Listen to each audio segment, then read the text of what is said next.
to youngsters in your friends, families, and in your surroundings. You get a lot of students here, you get a lot of young immigrants here, you get a lot of families where they are looking for help to give the direction to their youngsters. So let's give a good round of applause for this wonderful initiative. And I personally want to give a special thanks to all of you for supporting these initiatives, and the credit for Save Max Youth Club, Save Max Young Entrepreneur Club goes to Jasprit Singh Nam. That is his idea, his brainchild, and he's the one who is pushing me more and more to bring such initiatives. So Jasprit, I would request you to come and join me for today's initiative of Save Max Young Entrepreneurs Club. Give a big round of applause for him.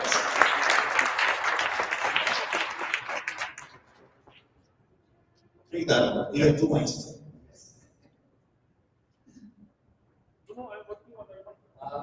Thank you so much, Mr. Rahul, for the credit. But again, I'm going to say it's all the team. And standing over here as a 21-year-old kid, you gave an opportunity to a guy who didn't know anything about this country. And but again, I've learned one thing from you, and a lot of leaders that they always say, we don't look at the generation that's gone, we look at the generation that's coming. So I'm ready for it, and let's start this Young Entrepreneurs Club. Thank you so much, Jasprit. With that, I would also like to invite 2 other members who are selected for this Young Entrepreneur Club, and that will be Rohit Manocha and Shafaq Bhatt. If we have both of you here, please join up on the stage.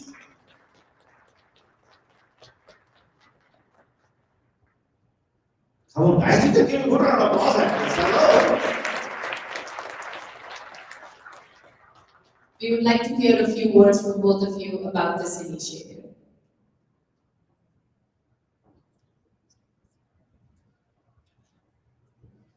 Okay, so thank you everyone for being here. It's an honor to be up here and be selected. Honestly, the way my path came towards real estate was I was in the banking industry, but somehow in that moment, in that time, my environment, the people around me, I just didn't think that that environment was for me, and I always had that hunger for more.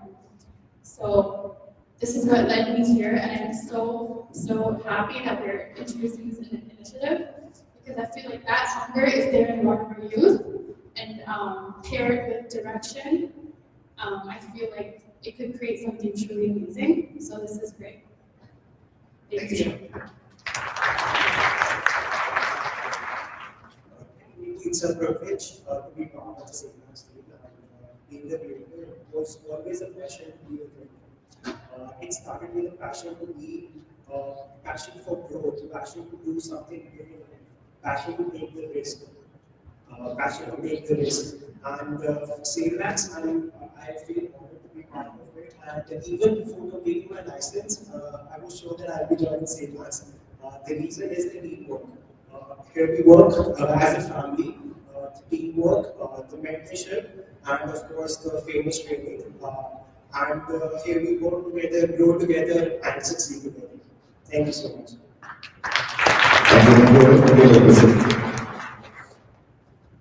Thank you so much to all of you. I would like to end it by saying that this is a great initiative, as they all have mentioned. So let us rise together to support, inspire, and empower the youth. And I'm sure that's the idea behind this initiative. Let us lead by example, by teaching them the importance of values, compassion, and hard work. And most importantly, let us remind them that their dreams are valid, their voices matter, and their contributions are essential. Thank you so much, Jasprit, Rohit, and Shafaq for joining up here. And lastly, I would like to end it by saying, when we invest in the youth, we invest in the future of our nation, our world, and humanity itself. Thank you.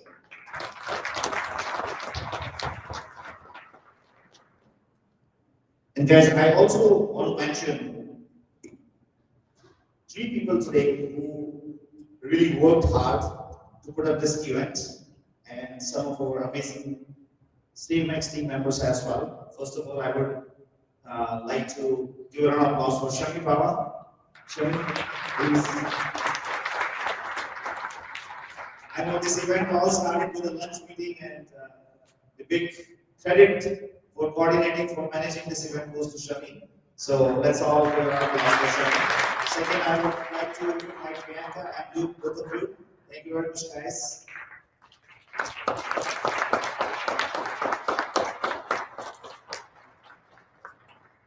I don't know how these guys keep communicating so much on email.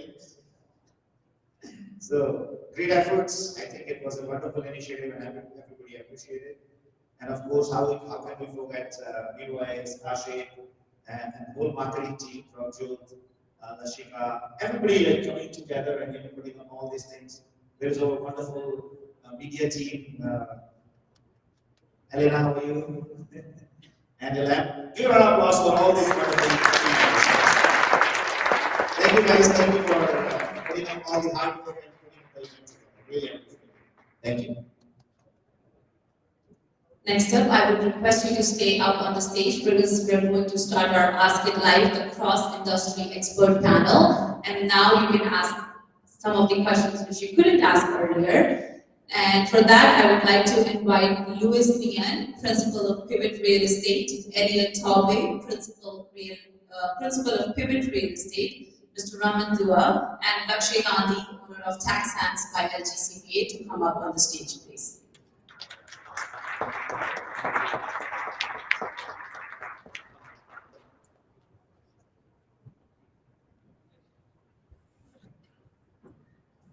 And while we were preparing for this event, we got a lot of questions on our social media campaigns. So I'll give you all a chance to ask as many questions as you want, but I would like to begin with some of the questions that we received on our online campaigns. Are you guys ready for it? Do you need water, tea, coffee, something?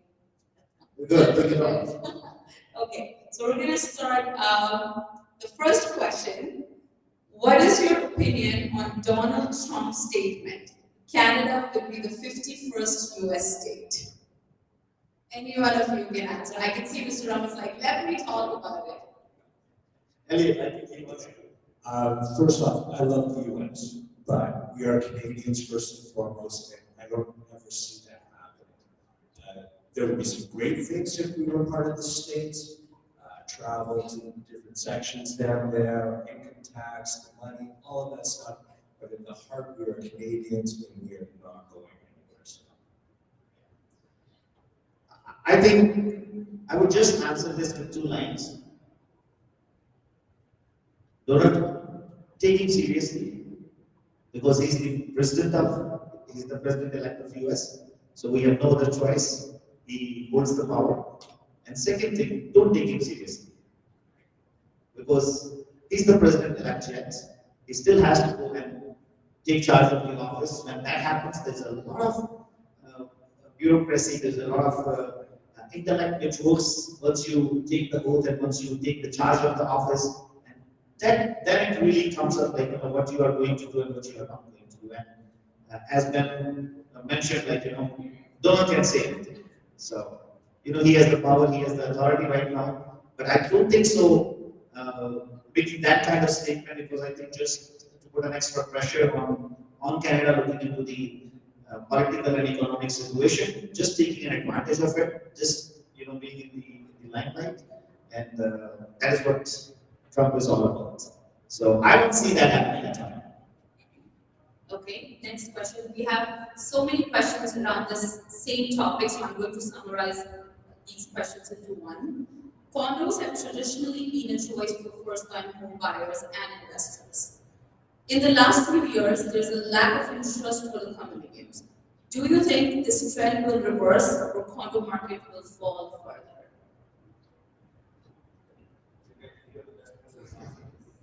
I think in the short term, condo market is falling further, but what does it mean? It means a window of opportunities. I think we have to go through the cycle of real estate, and you just have to identify those opportunities.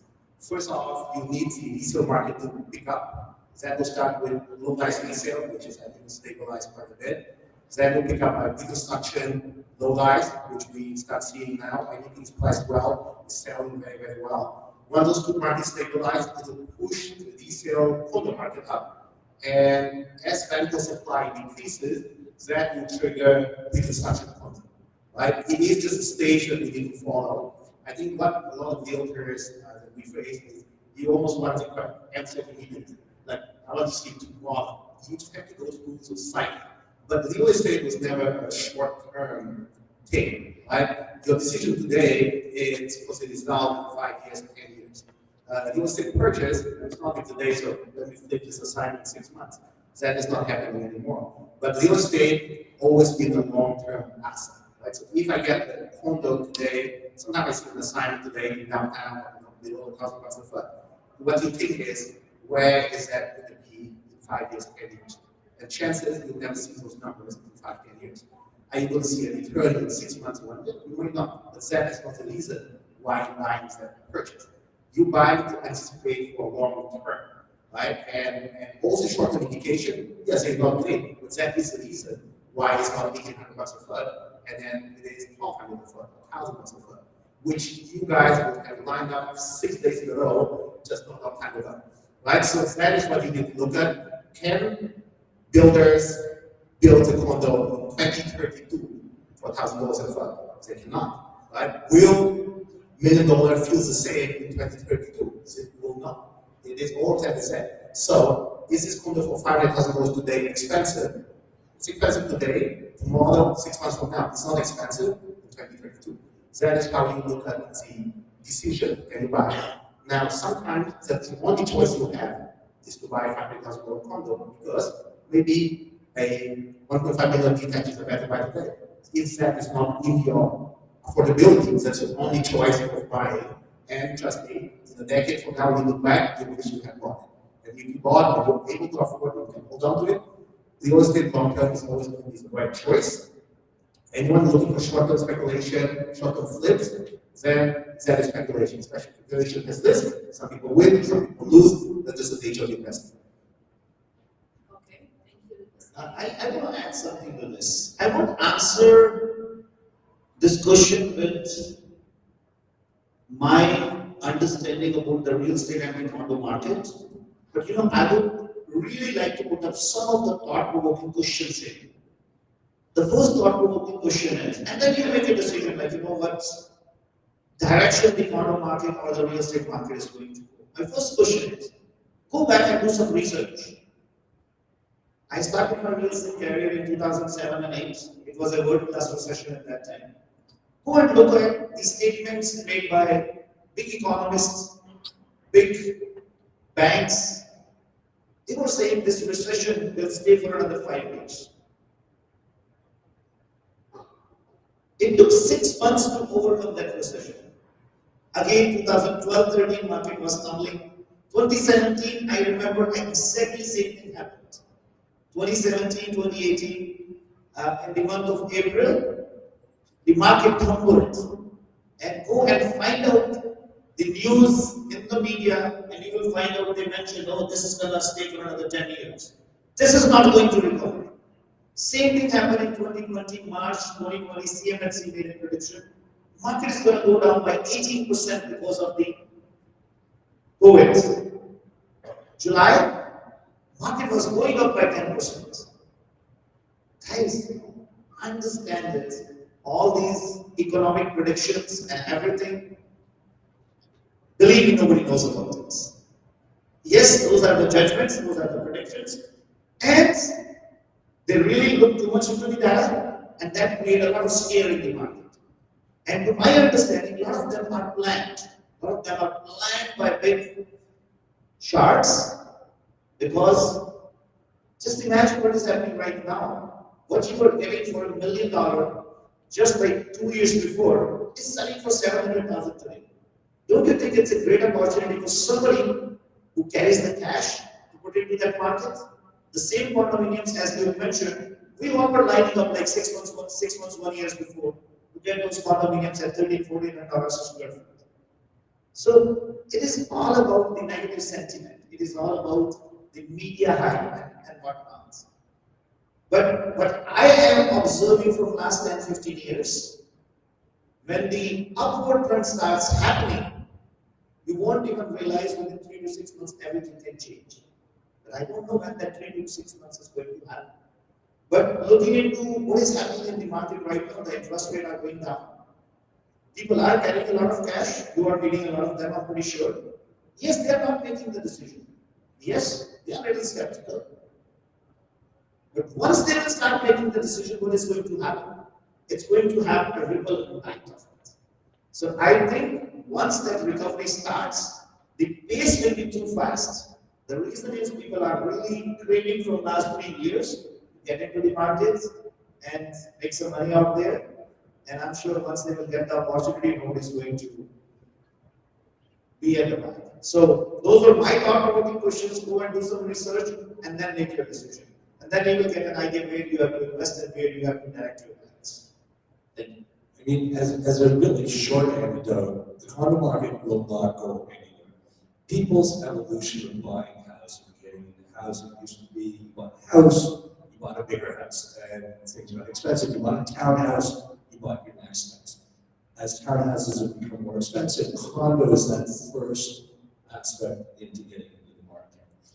A real person buying a condo does not make a decision 4 or 5 years out, which is what typical pre-construction. So you need that investor to come in first to get that stock kind of built.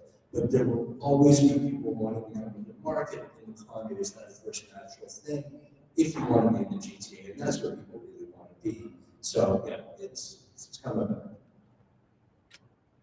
Okay, thank you so much. Our next question is actually tax related. Are there any tax benefits for real estate owners, such as deductions from home office expenses, property taxes, or interest on mortgages? So there's lots of deductions available for real estate investors. Most of the time, people want to focus on, like you just mentioned, the short term. But in order to take advantage of the real investors' tax breaks, you need to do a lot of planning. Whether we're creating a trust, whether we're creating a corporation, whether we're creating a holding company to manage those real estate rental properties, and even maintaining a management company.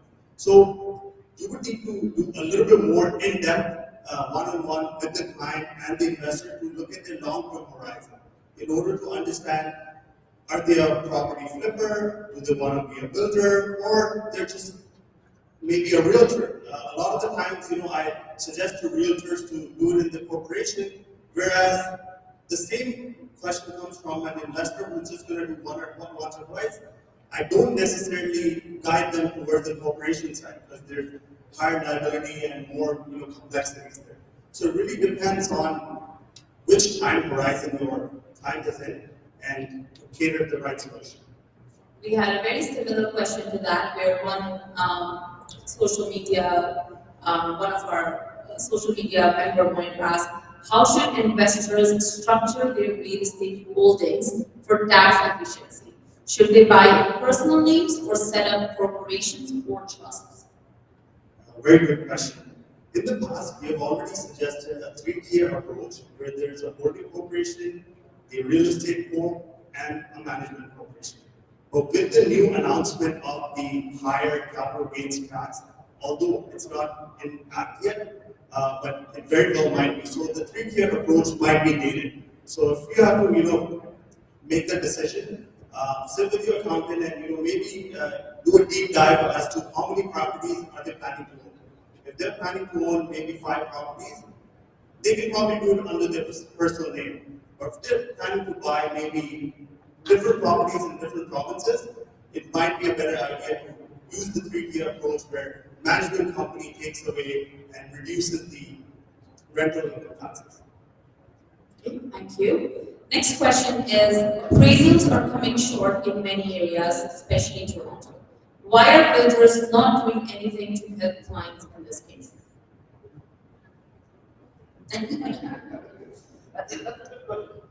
Well, they are doing it. So if you talk to certain builders, first of all, a lot of developers these days have a blanket appraisal on their project, right? It has a bank that they work with, those banks usually get into appraisal.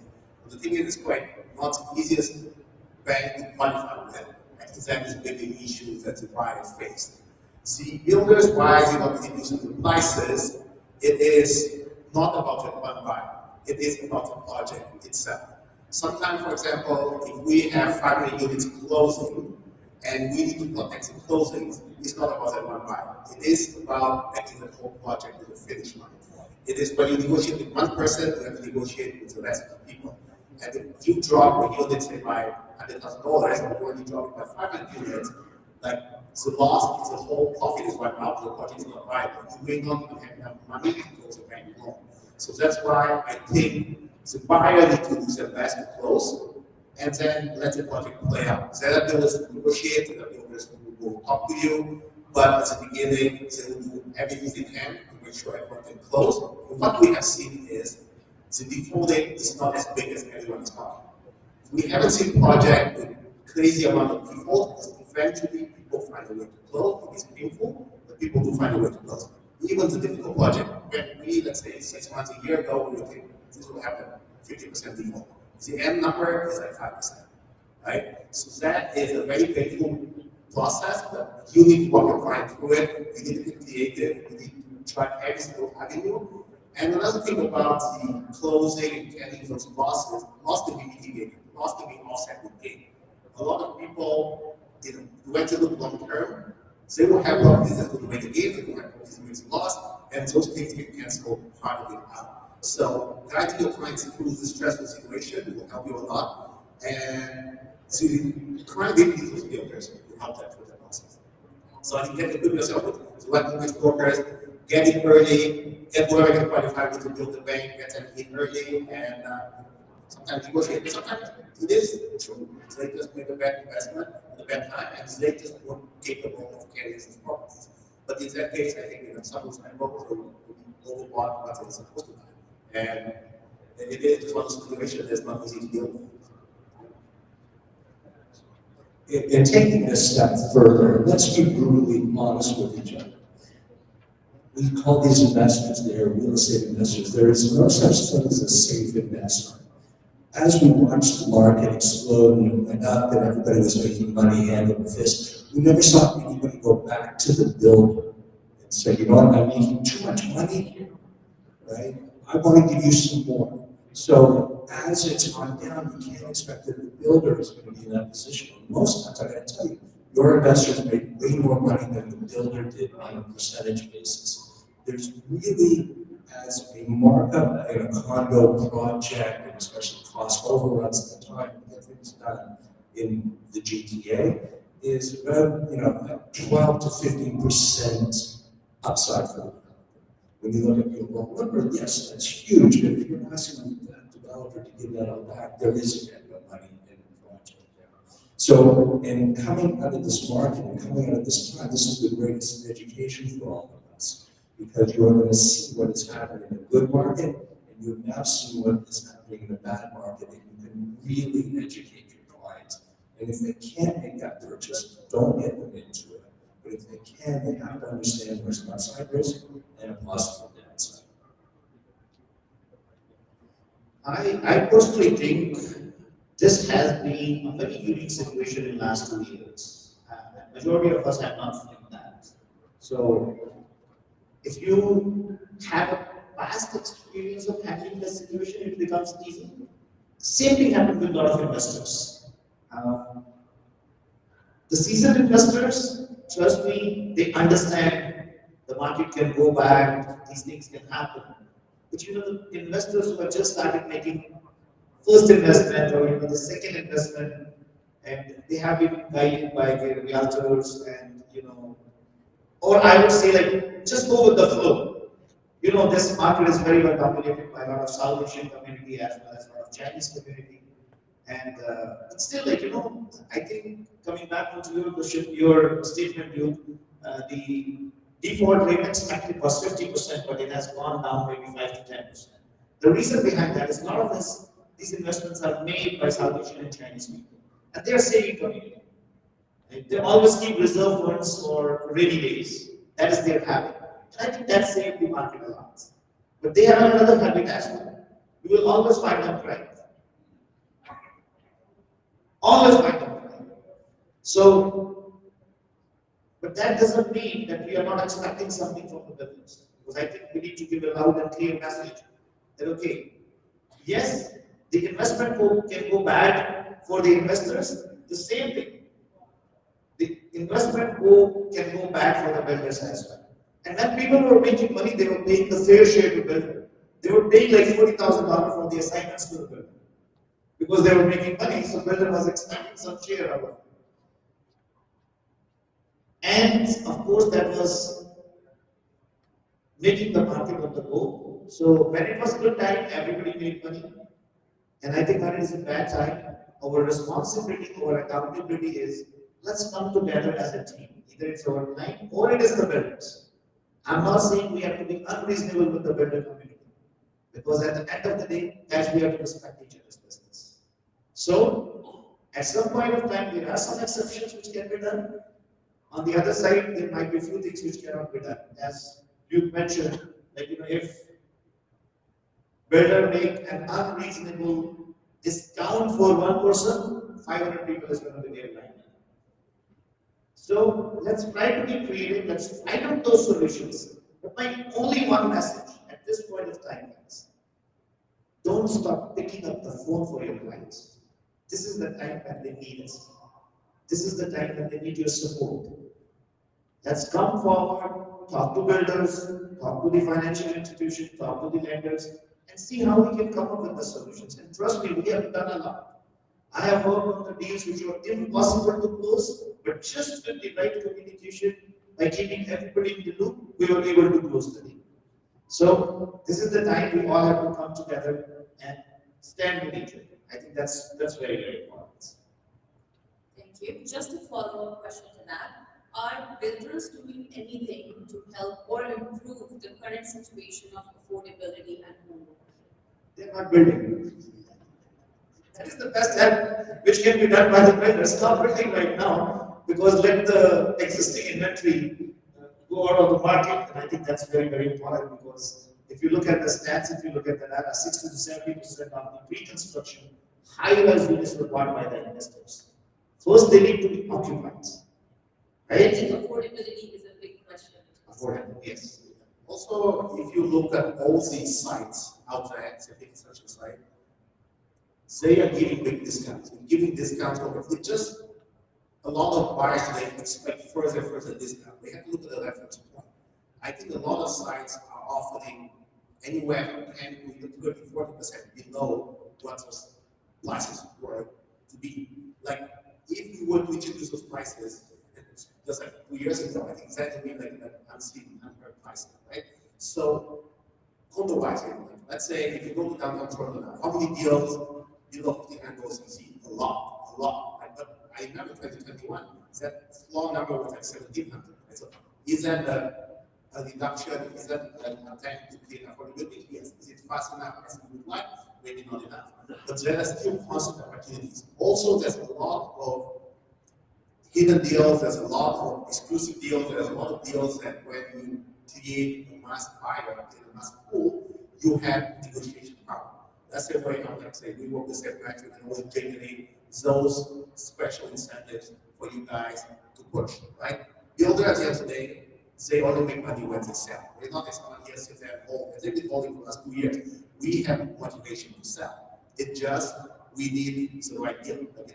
People coming and asking, I want the unit for $500,000 discount. Well, that is not happening, because I don't think a lot of deals that currently being offered are bad deals. Some deals are not very good deals, but there is a lot of incentives out there. There's a lot of negotiating power out there. The negotiating power is working when you actually can deliver results, right? So when you band together, when each of you has a client, you have 20 deals on the line, trust me, you can create for yourself a very, very good deal, and you know the front line to get to those people, that can also be created, right? Because the deal cannot be publicized for the very same reason too, because you have previous purchases, you have appraisals, you want to benchmark those deals. So there's a lot of those things that, I think you need to talk to the expert, to the people like Ashika, she'll bring you deals. So yeah, definitely it says attempt to create more affordability, because that's one way we can sell. If we don't create that affordability, we cannot sell. We're not sitting here to try to demand and prices. I think none of the builders are. Nobody are, right? And as time passes, like it says, it's buyer's market, but at a certain point you will turn, since this is your window to find those deals. You have to make effort to find those deals. And you have to make effort to find clients who are ready for those deals. What we find is people just ask for funding, you never see a single appointment. That's why you don't see a lot of deals happen off the team. But trust me, we're doing a lot of deals behind the door with special people, special cases. If you're looking for those deals, you just have to talk and find those deals for your clients. Thank you, Louis. Now I would So like that's to a message. Now I would like to open the platform for anyone in the audience who would like to ask some questions. We have one ready. So I have general questions right now. In this current pre-construction market, where do you see people are investing money? Which area, which type? If you have some analysis or research done. People investing in good deals, I would say. Like, I think what we see the most right now is obviously low-rise. Low-rise is where we see a lot of movement. But it's not just investors. A lot of deals happening in today's market are actual buyers, like end users, investors. Like investors these days, not like you're just buying it to rent it out. Because the numbers don't even work in terms of cash flow. It's a lot of you're buying, you're living it there, you're hoping to see bigger property. It's a couple of years for the market to come back, right? You have investors who, instead of big deals, actually investors are buying, but a lot of them are end users or investors. So that is a big group of buyers that we need to focus on. The market of selling 5-year closing is good, but there's also a very big market with 6 months to 1 year closing. So that's what we found last year. The agents that we work with, a lot of them have done a good number of double-digit deals in that segment. Right? So they look for those buyers, they look for constant people who are shopping. You need to compete with resale agents, you compete with a lot of those agents because that's the actual buyer is there. There's a lot of people who you like, are you looking for something ready in 6 months? So they will consider that reconstruction because a lot of builders are offering reconstruction at very similar prices to resale, sometimes below resale.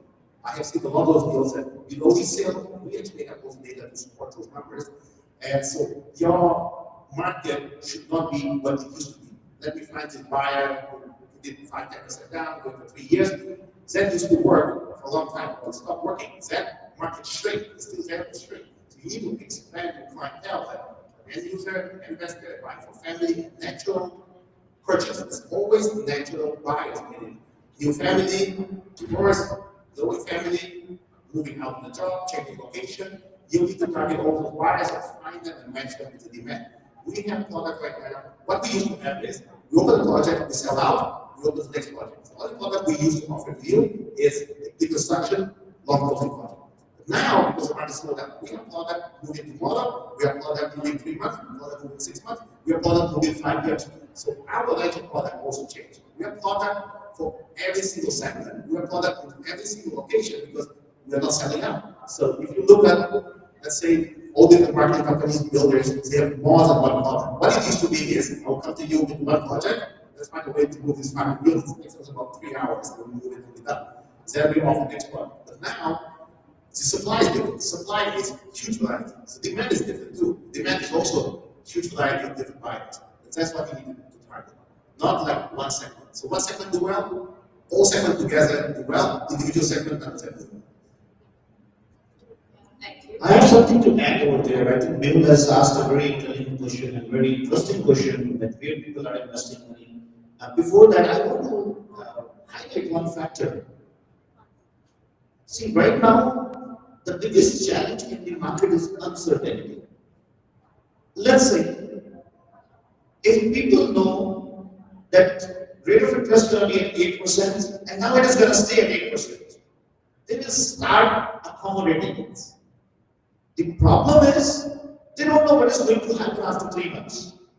Now, everything was going in a positive direction, rates were coming down, 30-year amortization is pitching in, $1.5 million for the insured mortgage. So things were settling down.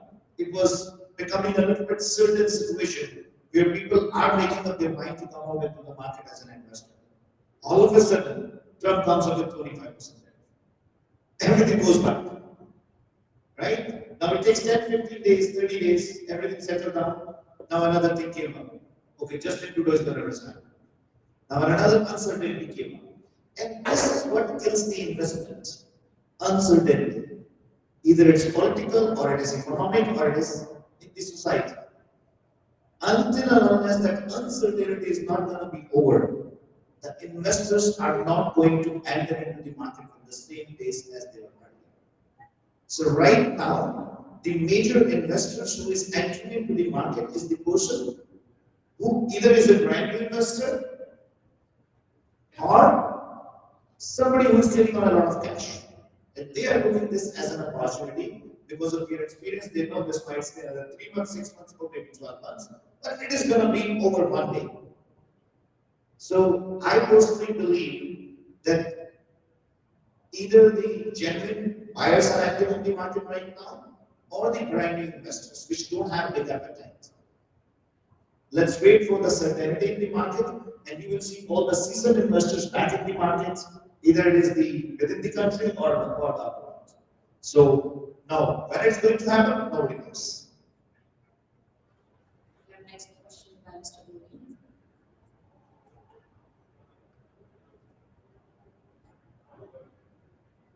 I have a question to our dear builders. Right now, when a preliminary closing, the builder is charging interest rate of 7+, whereas when in the market you can get 5+ percentage. So why that gap is there? Because there's a lot of money for someone for preliminary closing, and they're paying that for 3, 4, even 6 months before they get the mortgage on. The other thing is like, how about the flexibility in terms of getting the extension for the closings?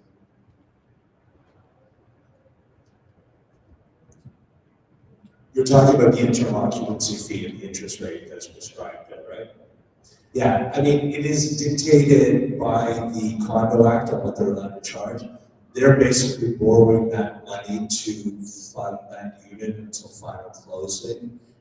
So there is a profit above it. I mean, could you eliminate one point? Possibly, but you can't really go below with what they're paying out. So interim occupancy fees are expensive, there's no doubt about it.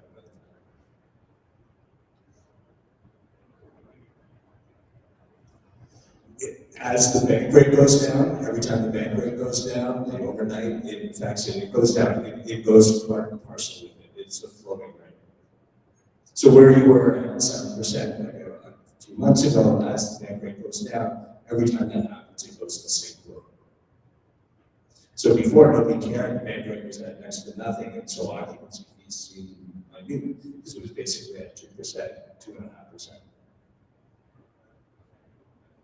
So Puneet, I just want to add something to this. It all depends on builder to builder as well, and the kind of fundings they have received. Some builders have funding from the the big 5 banks. The rate of interest was a little bit lower for them, and some builders they have the funding which I think could be exorbitant high. But as again mentioned, it all goes by the condominium act. So depending upon builder to builder, they have certain limits on which they can charge. Once the occupancy is given, the interest on the minimum amount which they have to fund from somewhere, that we understand. But yes, I have seen some of the cases, the interest is going as high as 10 to 12%. And I spoke to them, I tried to understand what's the reason for it, and their funding was on the higher side. We just have a very similar question, so I'll just throw it in now. Why do builders do closing straight up instead of doing occupancy, and then investors can save on this occupancy fee? Well, the only way to save on the occupancy fee is to put more money down or to close, give the builder as much money as humanly possible, because you're paying the differential between what you put down and what you still owe on the unit. So the more money you put down, the occupancy fee is lower. Another thing about occupancy is it's in builder best interest to find a closing as soon as possible. Builder only cashing out their profit when you finally close. So small occupancy is usually not their desire. It's usually the city, it's usually other issues that comes up with it. Some project that has 12-month occupancy, it is completely out of plan. It's usually external situation that comes in. No developer wants occupancy. We just want final close because that's the only time. Simply you only can do money on final closing, right? None of us actually want annual sale. It's the intention to do as fast as possible, close as fast as possible. So that saves the most money, the most profit for the developer. So a lot of buyers is misunderstanding that builder loses occupancy for super long so they can make money off it. None of that. They're actually losing money doing occupancy. That is not the time that is not a business. The business is get out as soon as possible. So whatever is happening, it against their will, if that's not the intention. They do everything they can to do the final closing and to get out. If you don't, like at exactly 70 million, it's very obvious. We get paid for final closing. 70 million. Have the next question. Okay. So thank you very much for all your insight regarding the current real estate situation. So my question is that as we are discussing right now that in current market, the condos or high-rise are not selling that much. That's why we don't have new projects coming in. Our focus is on selling the current inventory. And 2 years down the line, when the sentiments are back, investors are back, and by that time we won't have any new projects which are being launched right now. And for obvious reasons, the developers are not selling. So at that time, there will be again a vicious circle of market going up because supply is less and the demands are high, and we might have a similar situation that we had in the last 3 years. So what do you think the developers and the government need to do to avoid the same situation coming up again down the line 3 or 4 years? I think, as Benjamin said, it's more supply. It's the what can you do to avoid the situation? But I don't think like it's the days of 2021 to come back. Like that was a bit abnormal. To move $100 million in a day. I don't think that is coming back. But what can you do to avoid it? It is by taking supply, which I think is that you can increase supply. But in the short term, when that supply is super low in the next 2 or 3 years, yes, you come back to that situation. It will take time for that to go away. It takes time for the project to come out, it takes time to sell, it takes time to launch. At the same time, I don't think we should be launching too many projects because if we all launch 20 buildings in 1 month, well, that will be oversupply, right? So I think there needs to be a balance, and we hope we can find a balance because I think for our career to be stable, we need to find a balance instead of extremes. What we went through the last 5-7 years is 2 ends extremes, like 0 to 100, 100 to 0, right? So yes, we're actually not looking forward. We're looking at 50, 50, 50, and that will be much better. Let me just add something to what Sachin said, because it's very important for us to understand what the government can do and what the builders can do. I think, Sachin, let me specifically answer the question. So government, what they can do is, they can bring the stability. That's important. As far as the builder is concerned, they're the business people. They're going to look for the opportunity, if not in Canada, somewhere else outside. But the most important thing is, I don't see any that situation happening in the next 2 to 3 years. The reason right now, the kind of inventory is there in the market that is enough for next 2 years. And especially the kind of sentiment has gone down for the investors, it will take time to rebuild their confidence back into the real estate market, especially in the condominium market. So by the time that all those things happen, I think the situation will be much streamlined, much better. And of course, there are so many other initiatives, so many other things are happening, like Meo spoke about CMHC MNI. Because there's a lot of investors, they are going towards that direction. It means the investors are there, it means the money is there, it means the appetite is there, they're looking for the opportunities.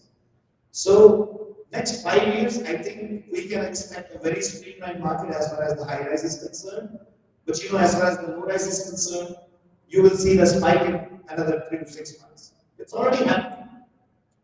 The genuine buyers are out there in the market.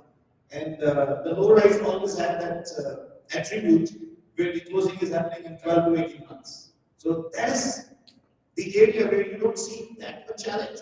But the bigger challenge is in the high rise market, especially the condominium market in Toronto, because there was a lot which was happening. The one thing you won't have to worry about is supply with huge.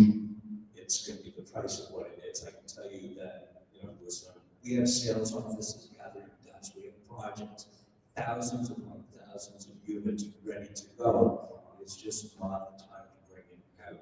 And that's in the high-rise side.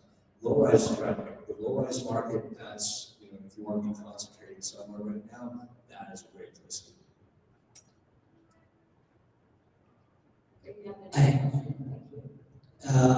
The question I have is like, we all agree that right now the investors' confidence is probably all-time low. And with government announcing that they want to link the banking system with CI, which will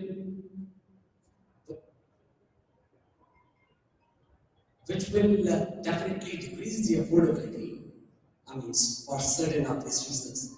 But would that bring the investors back into the game? Cause the rental markets will be high if the people cannot own directly. What do you think as developers? Like, do you have any of these kind of plans for that preparation of the market?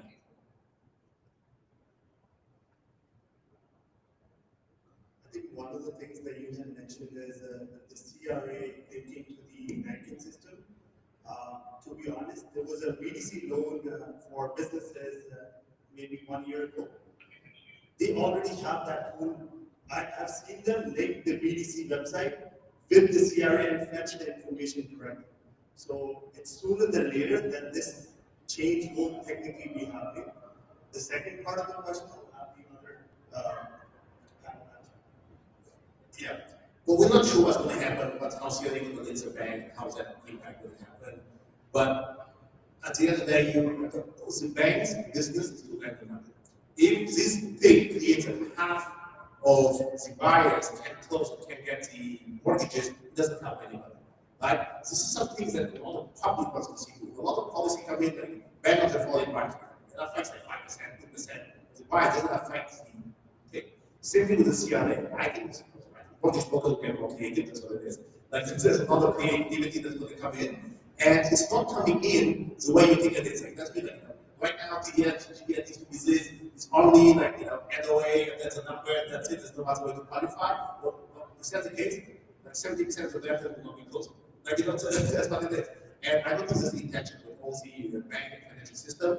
They actually, their business has been going down. Their business has been going down, business of everybody going down. Why would we want to create things to make our business even more difficult? So I think it is a lot of parts, and let's see how many bites it is. Definitely there'll be a portion of people affected, but overall, people need to find a way to get mortgages. And if we all know where a lot of mortgages being qualified, how the cheaper mortgages out there, the inflation is lower and lower every day. People get more and more creative, and if they take that completely away overnight, then the whole system will collapse. So I don't think that's about the intention. So I can add something to that, what Shani said. Shani, you talk about the rental markets. I think you have a very good point up to that. Because at the end of the day, immigrants keep coming into this country. Government spoke about, and everybody's talking a lot of fuss about, like the immigration number has gone down. It actually has not gone down. If you go and look at the data, I studied the data for immigration for the last 30 years. In 2021, 2022, until then, almost 225,000 immigrants were coming into this country. This is 23 and 24 when they increased the number to 500,000, which was exponentially high. Now they bring it back from 500,000 to 380,000, which is almost 50% more than the average immigration which was happening in the last 20 years. 50% more. Just imagine all of them. They need housing, they need accommodation. But Ben has given a very interesting data which I was surprised to know and understand, and it was a great information. The government is planning to have 200,000 immigrants from within the country. Right? Now that is what is the relevant information.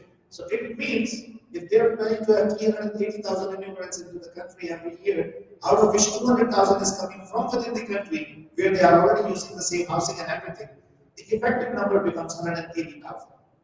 That I think is a little kind of concerning number, but I'm still not too much worried about it because it's pretty much at par with what was happening a couple of years before.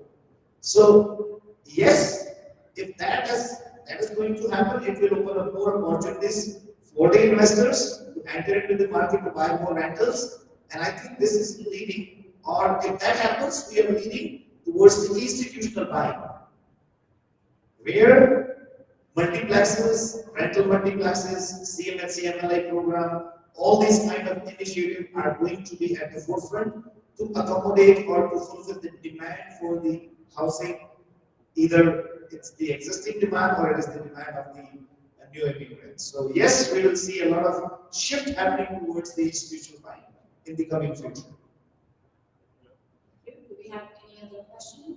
Sure, please go With the 2 hour session, we learned a lot. We learned about what's in 2 years going to happen. Interest rate is coming down. Population is growth is there. So there's so much positivity if you see now.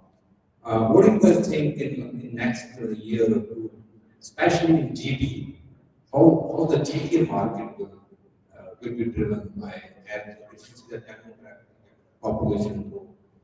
You see that it will start going up in next few months. I'm not talking about the condos market, I'm talking about overall real estate market.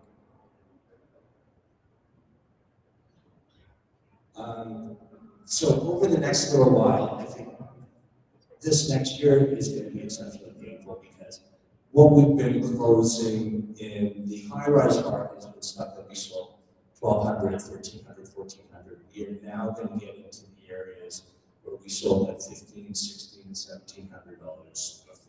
So that part of the market's going to be a little bit painful in pre-construction. And it's going to be interesting to see how we come and how pricing has reset. In the low-rise side of the business, we've already gone through all the stuff that we closed at the absolute peak, the stuff we sold in 21, 22. Those markets, they've been reset, pricing has been reset, and we can actually now see in some of the sales and the demand that's going on, that pricing is appreciated. In the resale market, you've seen some strength, you've seen some multiples, you've seen all of these things happening, and we see some strength there. So it's a tale of two different products. So the low-rise side of the market, I think you're going to see appreciation, more going up, and the high-rise we're still going to see a little bit more pain. One of the things that people pay attention to, you pay attention to a very small portion of the market. Right? Because why? Because it's the assignment groups, it's the distressed values, people cannot close. But let's say condo that's open, let's say 1,500, 1,700. How many are there? A couple, 10,000 units. But the whole market is millions of units. Right? Out of the millions of units, half of them were bought over 10 years ago. More than half of them. A lot of them are bought at a very affordable price.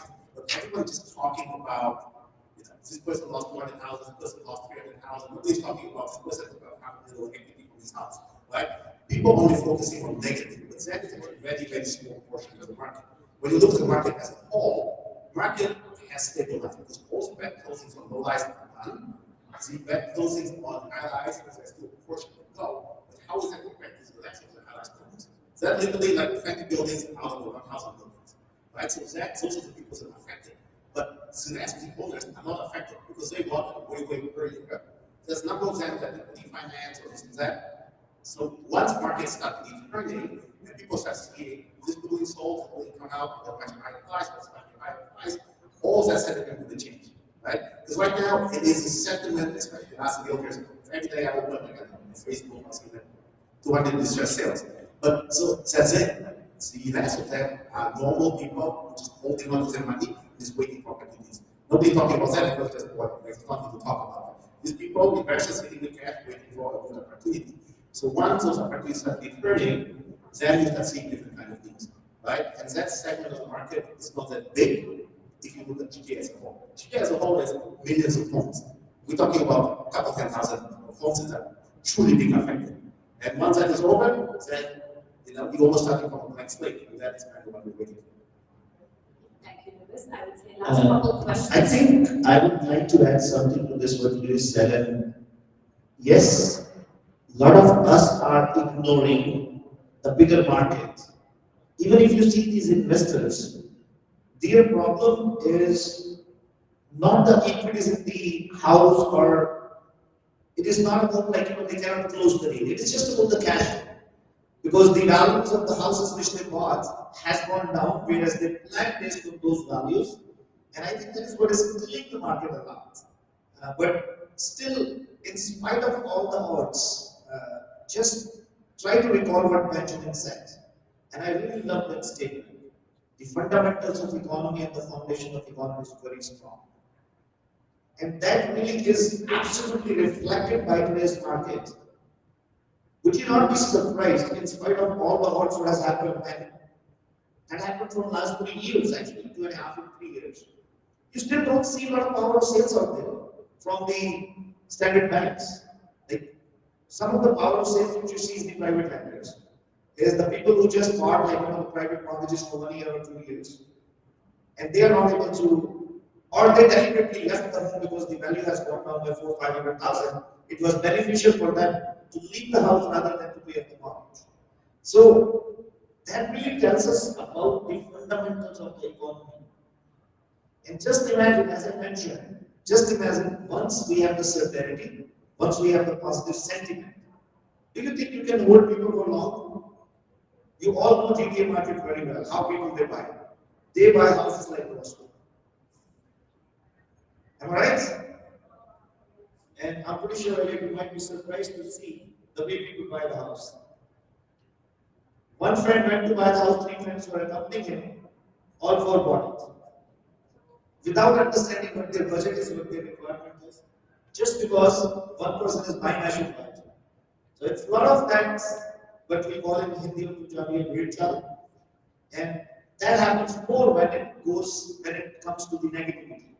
Because negativity attracts more. So I think let's wait and watch. Let's have the positive attitude towards market. And the good part as a realtor, I think there has been enough shedding has happened in the realtor community. And this was the first year in last 40 years that the Toronto Real Estate Board has gone down on the number of realtors. So what does that mean? I think a lot of people, they have already left the profession and it is there for the good people now. And I can see all the good people sitting here. So I think tough market gives you opportunities more than ever. So we all have that in our hand. Okay, the last question I will take it from the social media campaign is, how does GST, HST apply to real estate transactions, and are there any specific exemptions or credits buyers should be aware of? Well, most of you guys know, if you're buying as an investor, you're supposed to be paying $44,000 on closing HST, but you don't have to worry about it because within 2 months you can apply with the rental form that it's been rented, and the CRA is more than happy to pay you back the $24,000. So it's just the 2-month period that you're out of. I don't think so. CRA is more than happy to pay that back. They're not paying it from last 5-6 months these days. Yes, I have noticed they moved from a manual platform where you send in paper application to the online application. The online application is supposed to be faster in processing these, but unfortunately it's taking longer. Instead of 2 months, it can take longer time. So for most of the time I've noticed the people who haven't received it, they have something outstanding with the CRA. So try to pay that off before expecting the 24,000, otherwise they will actually hold it. So that's. Okay. Any other question before we wrap up our round? Okay. Let's take this as last question. I think Mr. Lalit, you always have the last question.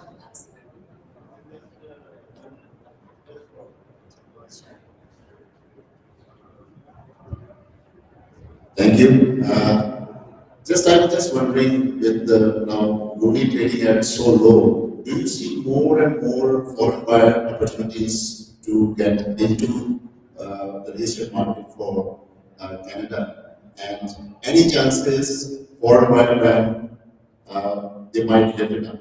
Just a general question.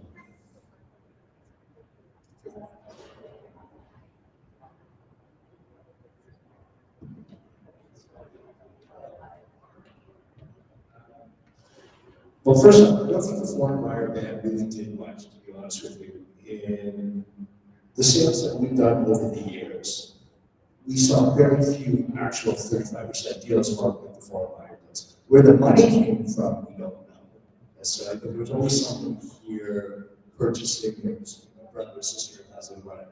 So I'd like to see it go. The things I'd love to see go, stress has come down that would be huge. Foreign buyer, it's a great thing, but we need to deal with our own kind of affordability here. So we don't foresee that going into the affordability, but we really need the levels of government to come in, remove that HST portion from the development charges, all the things that I actually talked about.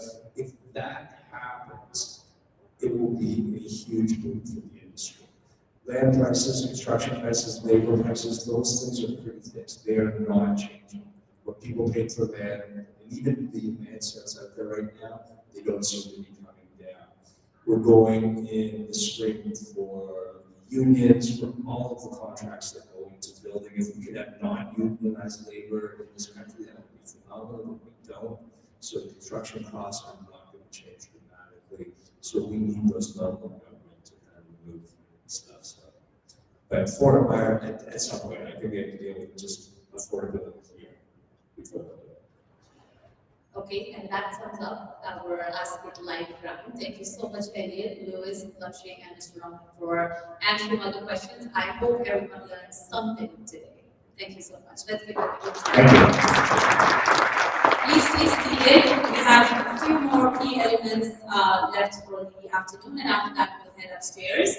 Now, I would like to invite Kavi Sharma to come up and share a few words with us about her experience as a female powerhouse of SafeMax.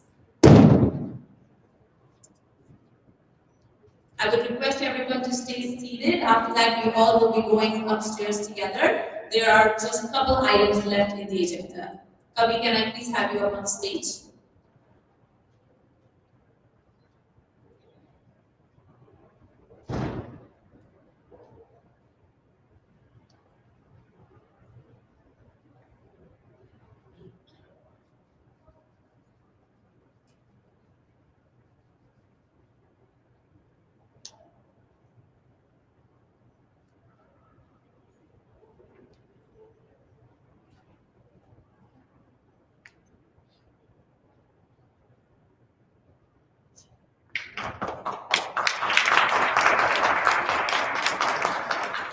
Good afternoon, everyone. I know everybody's very, very hungry and very tired right now, so we won't make it very long.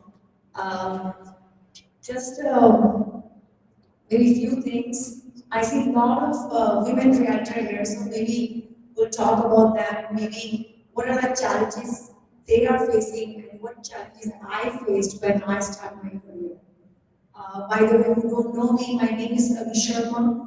And I'm the top performer agent in SafeMax and also the brand ambassador of SafeMax. First of all, I would like to say thank you so much to Mr. Raman for giving me this opportunity, and Ms. Nidhi Dua as well. Thank you so much for everything you always do for me. I really appreciate it. Please excuse my voice, I was under the weather last week. So the challenges what I faced in this industry when I came in, I'm sure that new girls who joined, they are probably facing the same thing. Maybe we can discuss about them. If you guys want to bring any point while I'm here, you can bring your point and we can discuss that as well. It might help someone else. Even if it helps one or two realtors, I think it's worth talking about it. Most of the time, when I close a transaction, I felt like I've been pulled down on social media.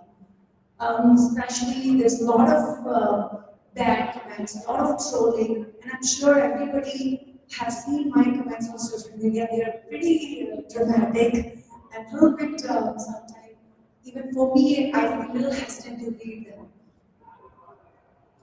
Most of the time, people even call me, she doesn't know how to dress up. She's just, she's getting leads from Ramadua for no reason. And even if I tried hard, I sold a lot of listings on the same street. People will even tell me that, oh, she must be making her clients happy in another way, in an inappropriate way. I get comments like that. So guys, when you are becoming a success story, people are going to troll you. It is very, very normal. If people start trolling you on social media, just say, oh, thank God, I am being successful now. Because it's a fact. People will never stop because they don't want you to have success. You want to have a success. So you have to create your own success and keep doing whatever good thing you're doing. Humira Khan just called me a couple of days ago and she was a little bit down and she's like, "Oh, things are not working for me. What should I say?" I said, "Don't give up. Giving up is that's what other wants from you. But you don't want to give up. You want to continue to keep doing what you're doing, and that's what's gonna make you a success story." A lot of people always talk about work-life balance. We'll quickly talk about it. If there is anybody new in the industry who think they want to become a realtor and they want to have a work-life balance, let me tell you, if you want to be a success story, the mantra is work, work, work, life, work, work, go home, eat your dinner, open your laptop. That's the success mantra. You have to put that kind of work, you have to put that kind of effort if you want to be a success story. And trust me, you just work about, I would say, 60, 70 hours a week for first 2 years, and then you don't have to work that hard. I mean, you still have to work very, very hard, but not that hard. But work, if anybody's there thinking, oh, it's about 9 to 5 or it's about work-life balance, it doesn't work that way. The work, you have to keep working hard, you have to keep trying hard, you have to keep trying different ways, whatever works for you. For me, social media worked as a magic. I'm sure something will work as a magic for you. Don't look at it as work as a magic for me at the beginning of my career. So if there's any question, if you guys are having any kind of challenge, you're most welcome to ask me and I would love to answer that for you. You know, a lot of people say door knocking is, it doesn't work anymore. I don't think, I still see even at my house, there are some people from another brokerage, they come, they drop the flyers. Door knocking is still working. You have to just try very, very hard. When I joined this industry, within about first 15 days, I had my first listing from door knocking. And it was in January 2018 or 2019 about that time. So door knocking does work. So to the old women in this room, whoever wants to be successful, I think you should give yourself a round of applause if you want to be a success story. Thank you so much. Thank you so much, Kapil. That was wonderful. As they all say, real estate is a male-dominated industry. I feel proud to see some examples like Kavi and so many other present in the room who are not just becoming a success story, they are balancing their life, their children, their work and everything. So once again, let's hear it up for all females out there who are trying harder day by day and becoming a success story. With that, I would like to end this afternoon. Thank you so much for coming here today. And we have, I think we would like to have one more guest up here on the stage again. Before I say let's wrap it up and go up and have some crazy, tasty refreshments up there, we would like to have Mr. Shami come up again and say a few words, as he was the one who actually brought up this idea on the table to coordinate this event. So may I please have Shami and Rahul to come back up on the stage.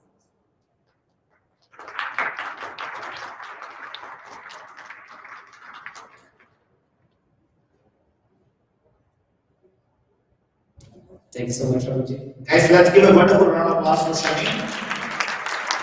As I mentioned, this all started when we were having a lunch meeting in Toronto somewhere, and all the discussions started happening, and Shami took the initiative. And why don't we plan to do any such event where we call some of the big economists and share the insight with our team that will give them a booster, that will give them a knowledge power, and I think, Shami, please, over to you. Thank you so much. Those of you who do not know me, my name is Shami Baba. I'm broker bracket for Samax Real Estate Realty.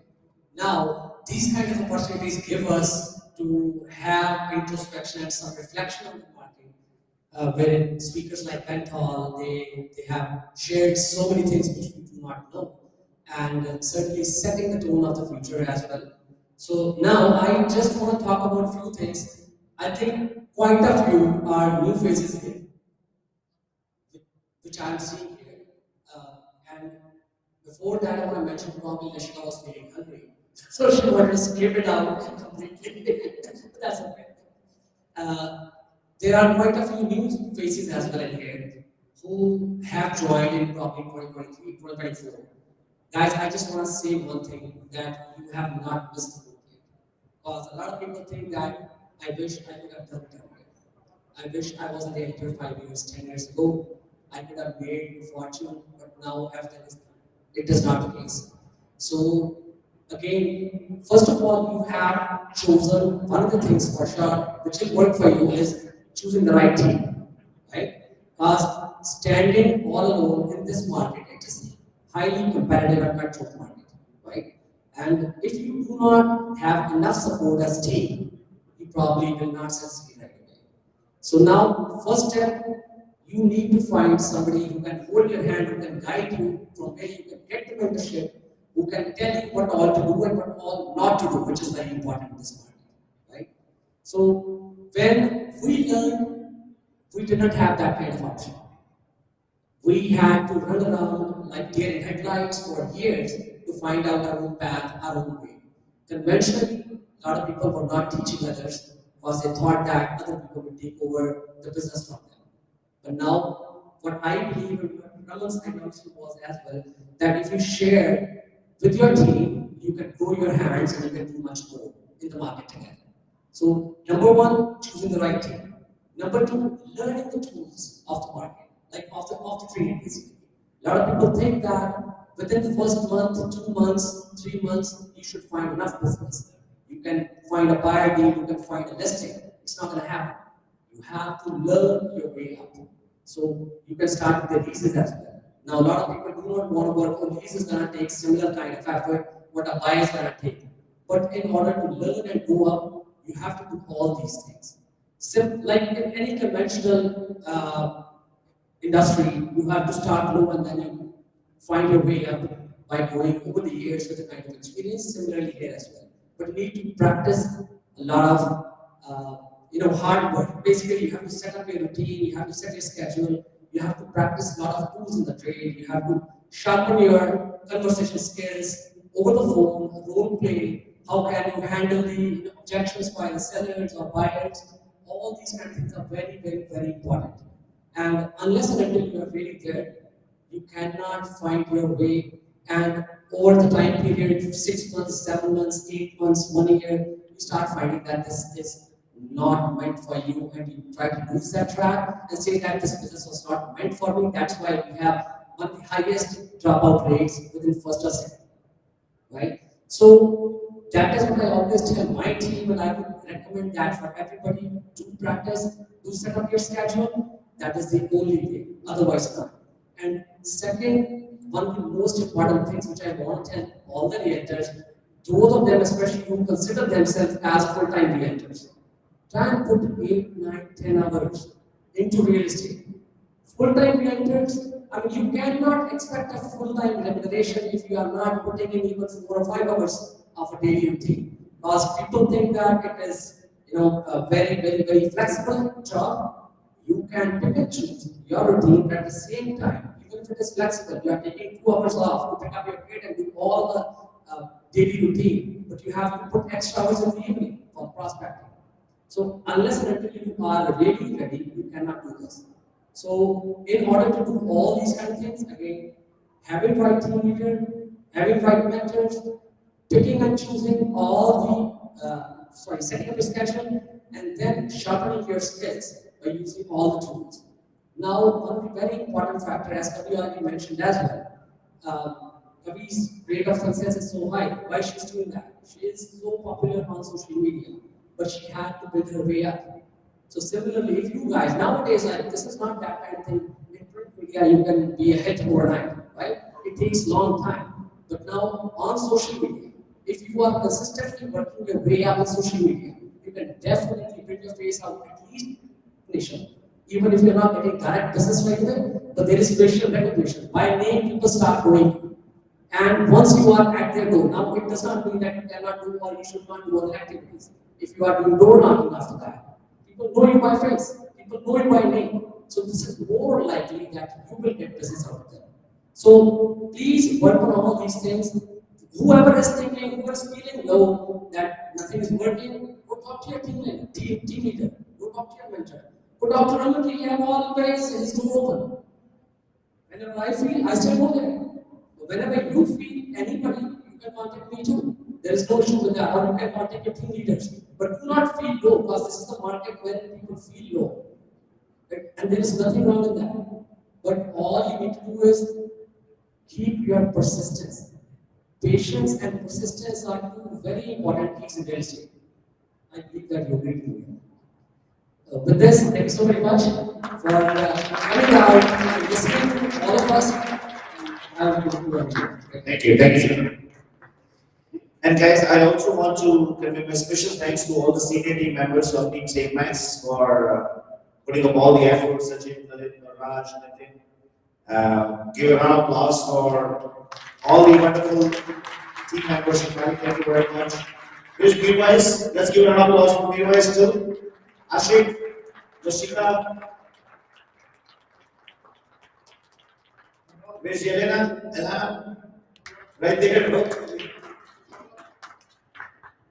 Shama, great job, guys. Keep it up. Thank you very much. I really appreciate it. Can I request everybody to get together for a group picture? You want to do it that side or this side? This side? Okay. Yeah. So let's. And can somebody invite all of them to come here for the picture? All the hungry people. Guys, let's come together and have a group picture, please. Mehul, thank you very much. Shruti I request everyone from CIPC team as well to join us for a group picture here. And that sums up our afternoon. Thank you so much, everyone. Let's give it a round of applause, guys. Come on. Hello.